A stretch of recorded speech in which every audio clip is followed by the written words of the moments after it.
As US President Joe Biden prepares to step down next week and hand over power to Donald Trump, he addressed the big question, what happens to Ukraine now? Biden, in a press conference, hailed international support for Kyiv since Moscow's 2022 invasion, claiming that Russian President Vladimir Putin has failed to achieve any of his strategic objectives in Ukraine. We helped Ukrainians stop Putin, and now, nearly three years later, Putin has failed to achieve any of his strategic objectives. He has failed thus far to subjugate Ukraine, failed to break the unity of NATO, and failed to make large territorial gains. There's more to do. We can't walk away.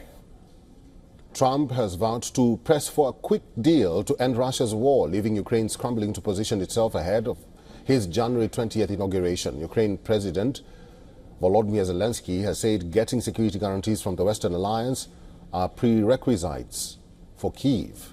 On Monday, Zelensky spoke with French counterpart Emmanuel Macron and discussed the idea of Western contingents being deployed to Ukraine.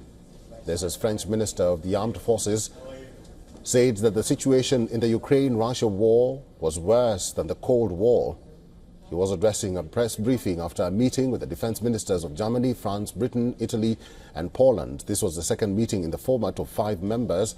The first one was held in late November.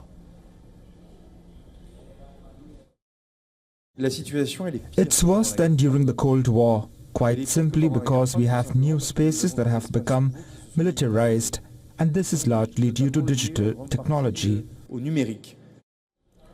NATO has ruled out the possibility of peace talks for now. NATO chief Mark Rutte reasoned that Ukraine is not currently in a strong enough position for talks with Russia.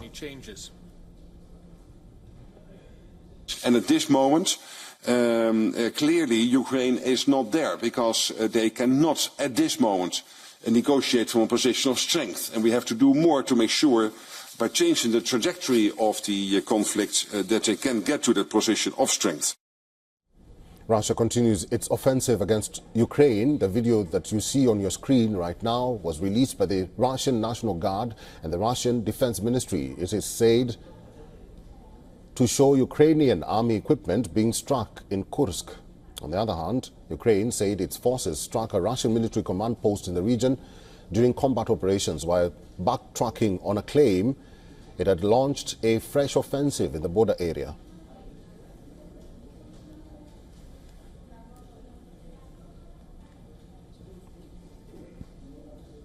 US President Joe Biden has touted his foreign policy accomplishments, saying he is leaving Donald Trump with a very strong hand to play. In what was likely the final foreign policy address of his administration, Biden said that America was stronger on the global stage than it had been for decades.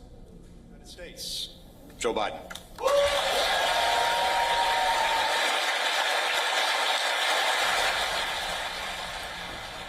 In a speech at the U.S. State Department, Biden added that he is leaving an America with more friends and stronger alliances whose adversaries are weakened under pressure.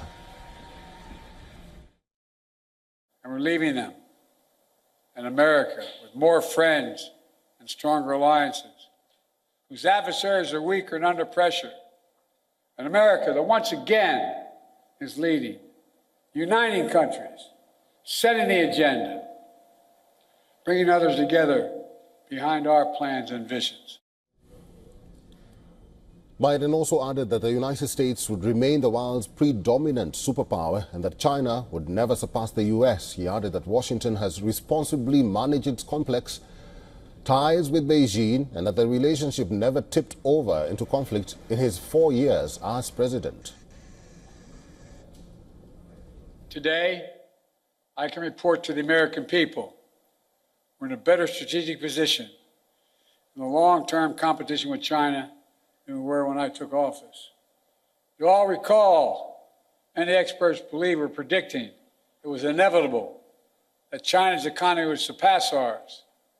According to many predictions, that would happen by the year 2030 or shortly thereafter.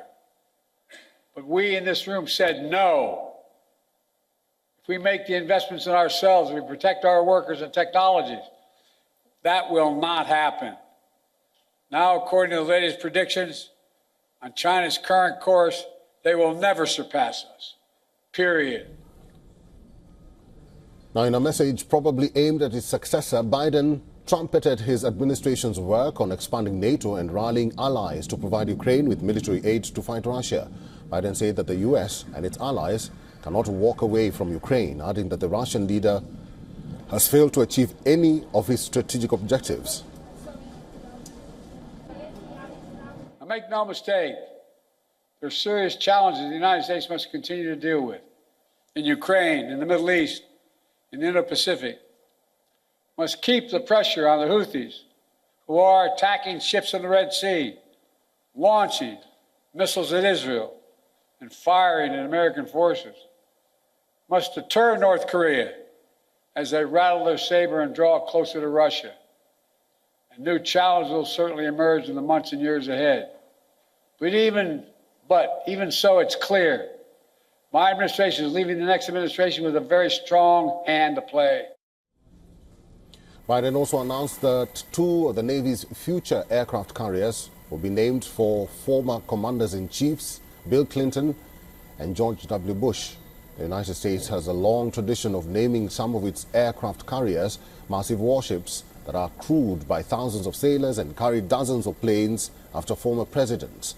Clinton, who did not serve in the military, was president from 1993 to 2001. Bush, who served as a pilot in the Air National Guard, held America's highest office from 2001 to 2009.